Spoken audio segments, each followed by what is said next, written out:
take them and fill them and just keep pushing them down that way. This is my life right here. This is what I do for a living.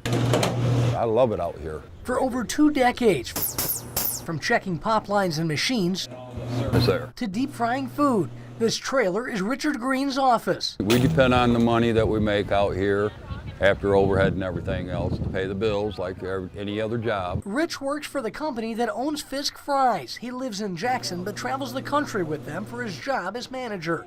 We go all over Michigan, Ohio, South Carolina, and Florida. We have bunk houses that we stay in, keeping them close to their work site so they can be up and at it early. Rich says Ingham County is one of the bigger fairs for business. Elephant ears and deep fried Oreos and drinks.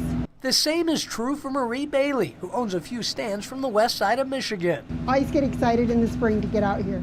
Now, if you find yourself walking the fairgrounds this week and debating on whether you should get something to eat, take it from Marie Bailey, who sells elephant ears here. She says not only will it help fill your stomach, you'll help keep them in business. They say these fairs are what they rely on to stay afloat. And they make a pretty good elephant ear. Sales have kept Marie in business 33 years. As for Rich Green, he makes enough to live off of in just 4 months of work. I'm out here for 23 years. It's got to be doing me right. And Rich sees no signs of stopping. Take it to the next spot, set it all back up, and away we go again. Get you another medium there. Next stop for Rich, working a lemonade stand in Coldwater. In Ingham County, Nick Perot, 6 News. Just last weekend, maggots were found in a crack near a serving line. Now the Department of Corrections says maggots crawled into the Charles Egler Reception and Guidance Center. On Tuesday, while prisoners were cutting potatoes, peeling potatoes, they discovered some maggots inside of those potatoes. Department of Corrections spokesman Russ Marlin told 6 News the department had Airmark employees throw the potatoes away. But for the second time, the Philadelphia company denied saying the maggots were in the food, explaining one spoiled potato was found in a bag in storage and none were prepared or served. I think that's kind of minimizing the fact that there were maggots in the potatoes that they were planning to serve that day. And Marlin says prisons across the state continue to see food shortages, improper food substitutions. This morning we had an Airmark worker just walk out at our Detroit reentry facility in the middle of the shift. Not leaving enough employees to serve inmates. We know the prisoner tensions are rising. There was mice or rat feces found in a hot dog bun. Alicia Matthews reached out to us and says her husband, Jeremiah Matthews, who's serving time for home invasion at Parnell, is seeing similar issues. Although they're prisoners, they still do have rights. They still are people. Airmark got this contract by pledging to deliver the same level of service. But they haven't. For a lesser cost. And you're correct, they haven't. I mean, the level of service is not where it should be at this point. Not only. So why not let them go? Well, what we're going to do is we're going to take a look at that at the end of the month. Marlin says the department is waiting to see what a third-party auditor has to say about the conditions of all prisons brought in by Airmark before deciding whether to terminate the contract. In Lansing, Nick Perot, 6 News. I've been on the streets for over 20 years. A time that Michael John says included a struggle with addiction. I was actually out one night walking the streets, and Mike Carl and a group of angels were out walking. Said, you know what, it's time for you to come off the streets. For the past 2 weeks, thanks to the Homeless Angels, Mike Carl, and donations, Michael's been living in a hotel. Being able to try and get my life back together again, it was wonderful. But instead of staying warm inside, Michael Johns, along with Carl and the Homeless Angels, are outside, shoveling sidewalks and alleys in Lansing. You know, I've got a warm place to sleep, but you know what? Other people don't have that advantage. It may be a simple gesture to pay it forward, but one the group feels they have to do. We need to take care of our neighbors, our brothers and sisters, because these people took care of us, and this is what we need to do. It's a rewarding feeling for Michael Johns, one he says he couldn't pass up. I've been on the streets so long, and I've had so many people helping me and just taking advantage of it.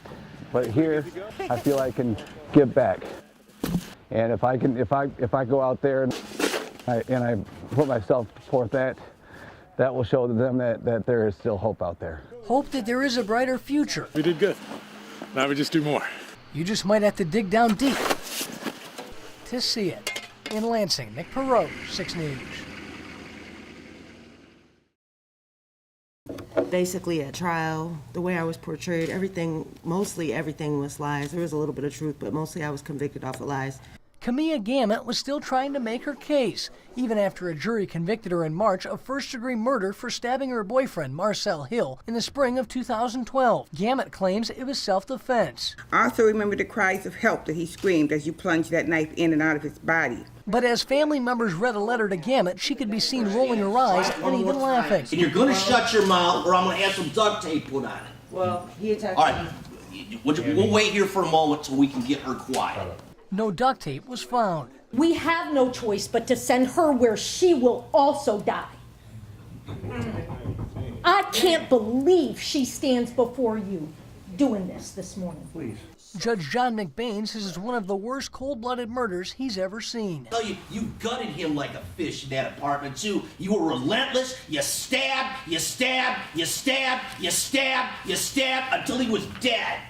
A brutal act which Judge McBain says she'll pay for with life in prison without parole.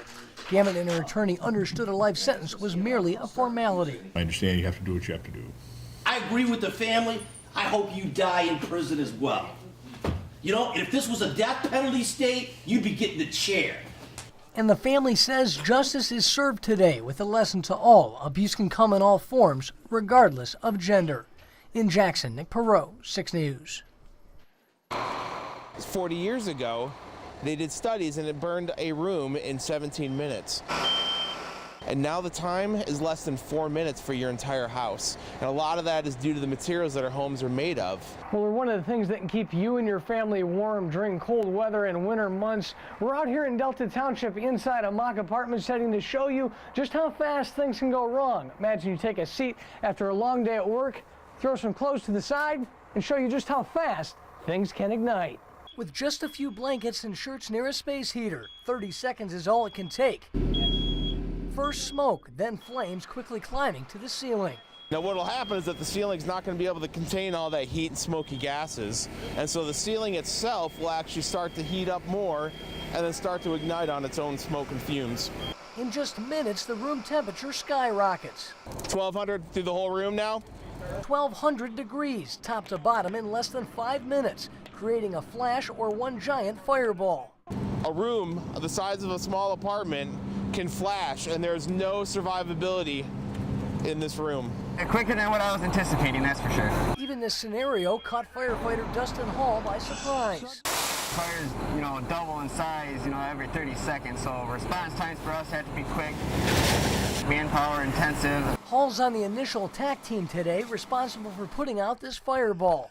Every part of it that was flammable is now consumed. All from leaving clothes in the wrong spot. Fire travels when you leave doors open, and that's the quickest way for it to spread. And Robert says this easily could have been an entire house in just another minute or two. It entirely was flammable. So crews want you to remember some simple steps to take. Make sure that there's at least 3 feet of space between your space heaters and any combustible materials. Make sure your furnace and fireplace are clean, and never use the oven or stove to heat your home or leave unattended. Kitchen fires are the #1 reason across the country of why residential structure fires happen. It sounds simple, much like having up-to-date smoke detectors, but crews are still having to put out blazes. We have to make sure that we change our batteries every 6 months and make sure that you test them at least once a month. So if a fire does happen, you'll be able to get out safely before this happens.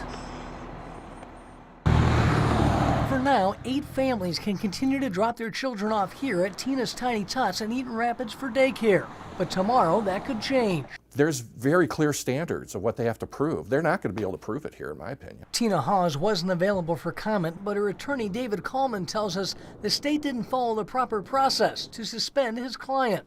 Records show she's been a licensed care provider for 34 years. DHS ignored the statute dealing with daycares, apparently did not want to go to court to get an injunction. Though the state argues they didn't have to, challenging the safety of the other 11 children in Tina's care after a 2-year-old wandered off in the middle of M99 alone in June, and firearms were reportedly not locked securely in Tina's house. All I can say is we did do our investigation and determined that it was appropriate to to issue a summary suspension of the license. Tina's Tiny Tots was shut down June 23rd following those findings, but a judge allowed her to reopen the next day, at least until tomorrow's hearing.